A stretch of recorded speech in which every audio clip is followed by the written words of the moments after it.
So I just got done playing Starfield for the very first time, rolled credits about 35 to 40 hours in. Yes, I did not do all the exploration that I could have done, but I wanted to actually rush through the story on this one because everyone said that you need to beat it, get to the ending, get to New Game Plus, then start doing everything.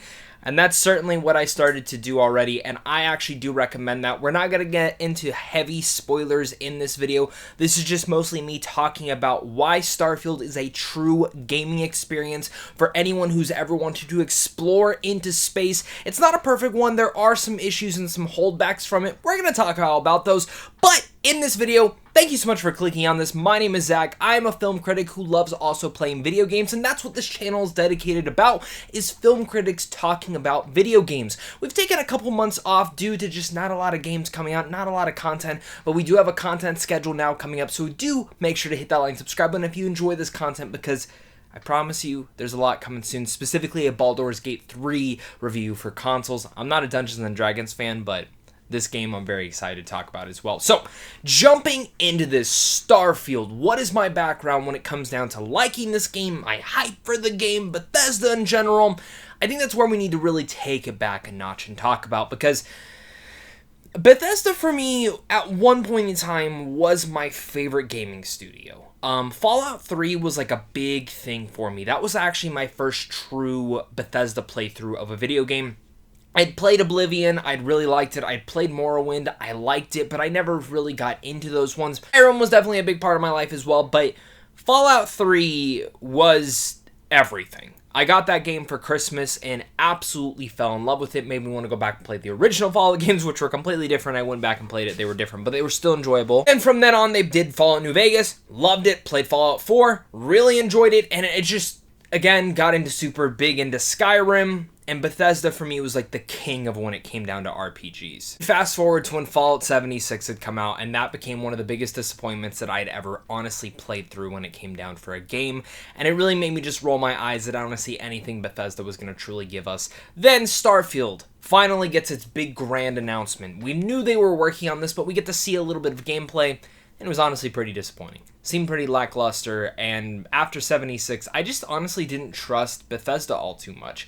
I understand, have fixed 76 quite a bit, but it's still just very lackluster and not the experience that I would want from them. And that comes from someone who did play also Elder Scrolls Online, which I know was more made from ZeniMax, but like that game is still fun. And 76, it's just trash. That's where it comes down to Starfield, where again, the trailers weren't really exciting me. It's another Bethesda adventure. It's in space this time. They conquered fantasy. They conquered the post-apocalyptic. Are they going to be able to conquer sci-fi? I couldn't get excited for it. Nothing was making me excited for this game. It just looked like another Bethesda game, but in space. And I have eaten my words. Because, like I said, this was a true gaming experience and reminded me of the feelings I had when I played Skyrim, when I played Fallout 3. What Bethesda can do as a company. Are there still things that I absolutely wish they would switch up? Absolutely. We're going to talk about those in just a second. But they showed me that we know what we are doing. They brought me back to the sensation. And they not just gave a fun gaming experience that makes you feel so open to what you can do in this world, to a role-playing element as well to that, where there's so many different things to do in Starfield that no one's going to see the same stuff at times, unless you do, of course, the main quest, but all the different side stuff, like you can become a space ranger, a space pirate, you can do all these different things, and that's what I loved about this, was getting to choose my path for how I wanted to handle everything. In Fallout, to a certain extent, you can do that, but it always felt like there was bridging gaps, and same thing for Skyrim. This one, it felt like there were actual opportunities, actual things to do in this world, and as someone who absolutely loves Mass Effect, and again, that is a series that you very much have two linear paths with a lot of different choices to keep certain characters alive, that has RPG elements to it, but I've always wanted a space-like game where I did feel like I had those choices to do what I wanted, to explore, and to really not have a linear path to it. And while there are certainly linear stuff with the story mission, by the time you beat the game, it's so vast and open that it's actually making me very excited to jump right back into it, get to a certain part into the story, and then just start exploring the shit out of everything. And Bethesda proved me wrong on that, and again reminded me why they are some of the best in this business. But before we get into like really why I love this game, I do want to get some of my issues out of the way, and partially I think a lot of that is I wish they would just upgrade the engine. I'm tired of them using the same engine. It does make the game feel a little bit old school.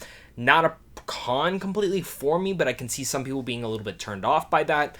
Some of the gameplay is just a little bit janky at times, and of course there's a lot of bugs. In fact, before I filmed this video, I was stuck on the last main quest for about an hour because I could not figure out one little aspect. Because there's a mission, a couple missions beforehand, where you have to leave and station something. You either have to station it there or on your ship. You'll know what I'm talking about when you get to the Armilium or something like that. If you're watching this before you've done that, just put it on your ship. Makes it 10 times easier, because if you're not really into the outposts and stuff like that, because I'm not, I don't really care about building the outpost. We'll definitely lose that damn thing, and that took me a while to find, and it bugged, and then it wouldn't even let me, when I finally found it, it wouldn't let me do certain things with it, and then I started reading about it, and no one else had this issue, so I know they'll probably fix it. But I was about to go off on this game on how pissed off it made me. But I beat the game, that's all that mattered. So there are definitely some bugs. And the menu system is probably one of the worst that I've ever seen. It lags quite a bit, and I have a lot of issues with just how the menu system, because you do spend a lot of time in there, whether it's getting aid, whether it's switching weapons at times, and if they're not on your favorite wheel, or just exploring. I didn't need to be able to fly to a different galaxy. I didn't need to be able to fly to a planet. And honestly, I didn't even need to land the damn ship myself. I would have just crashed it. The fact that the menu system is so bogged down and tied to all of that, it can get quite annoying really fast. I do a lot of it. I try to do as much as I can within the cockpit and actually landing, but you can only do so much, and traveling the solar systems can be quite annoying as well. And I think there should have been a little bit of a better tutorial when it comes down to certain things. You have to teach yourself a lot in this game, which cannot be an issue for everyone. Some people might love that, but when it comes down to the shipbuilding, I absolutely needed a little bit more help with that. I'm just stupid, and I'm not great at that. But bar none, those are my issues. They're small. They didn't truly ruin my gaming experience, because in the end of the day, like the second I rolled credits, I said, okay, cool, I'm going to do one mission and then I'm going to hop off and film this video. And I ended up doing 4 or 5. So that's just a testament to how addictive this game is. This is a game that has actually taken me away from other things that I should be doing on my main channel where I talk about movies. There's like 5 movie series that I need to start binging to do rankings on. There's Baldur's Gate 3, which I got a review code for, that I honestly have not even started yet because I want to be able to dedicate time to that, but I'm too addicted to damn Starfield. That's what Bethesda did here. They gave a true gaming experience to make you feel like unlike anything else. And I think the exploration part is a big piece of that. But for me, what actually really tied me into Starfield was actually its story. This whole entire galaxy and the way that it's bound by these star-bound people and what it means from them, these artifacts and these powers that you end up figuring out and finding. It's all baffling.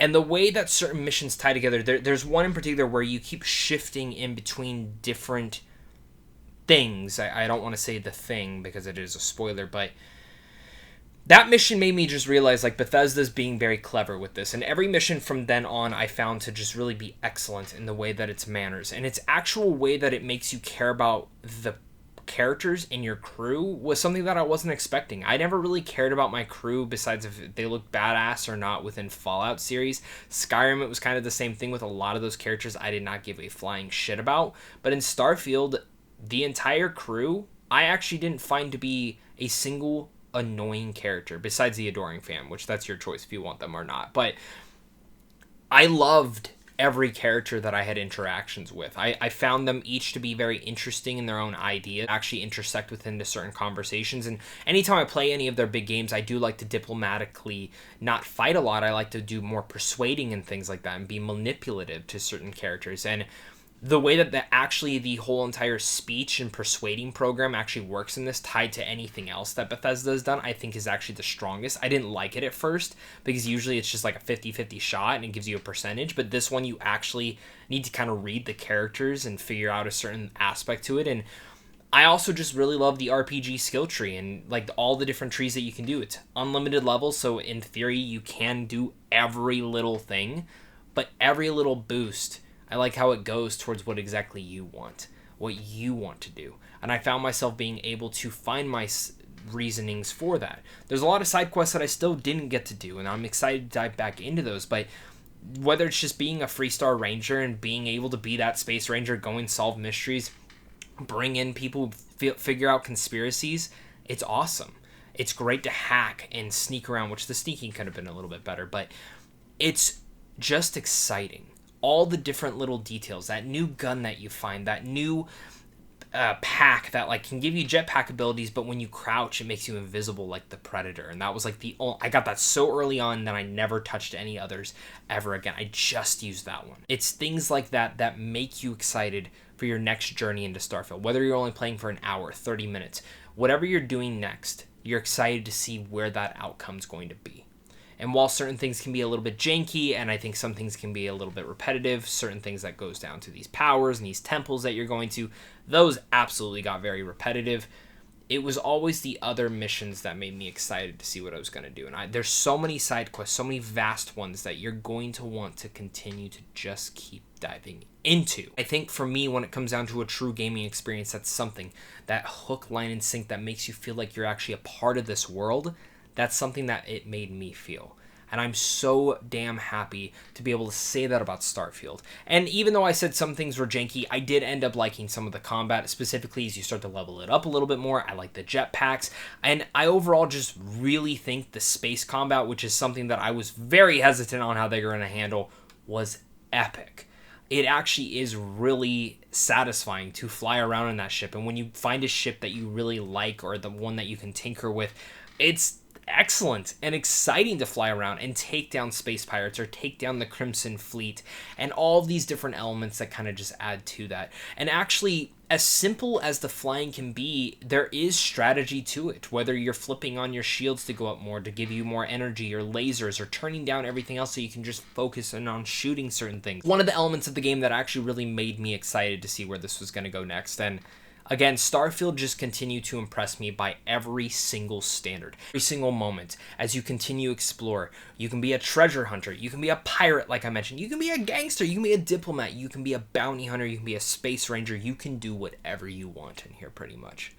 And that is exactly what contains a true gaming experience. So I don't usually give the mumbo jumbo on the technical difficulties and everything of that nature. This is just me venting about my experience with Starfield and how much of a blast it was being able to create something and be able to create my own story. And I'm very excited to get back into it and see where New Game Plus takes me, because this is probably one of the most unique New Game Pluses. And for me, I think out of all the Bethesda games I've played, every game that I've gone back and played, this is personally my favorite story they have ever told in a game, and one of my favorite endings.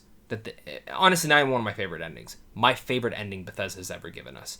It was not anticlimactic. It was very satisfying, and it is a total ring about on exactly everything you expected. Now, it is a little bit, I will say this, I think the more you hear about New Game Plus and the more how everyone keeps telling you to get to it, once you get about halfway through the story, you start to understand, okay, that's what's probably going to happen. And it is a bit predictable, but I didn't even care because it was so gorgeous. And the second it ended, again, you just continue and fire right back in. Excited for my next playthrough of Starfield. Definitely let me know down below your guys' thoughts on this game. Are you excited for it? Are you not? How many playthroughs have you done so far? I think the second one is probably going to be my only one. I'm not going to actually beat the game. I'm just going to go all the way up to the ending. But other than that, thank you so much again for clicking on this. Look out for a Baldur's Gate 3 PS5 review coming very soon. And of course, until next time, stay classy.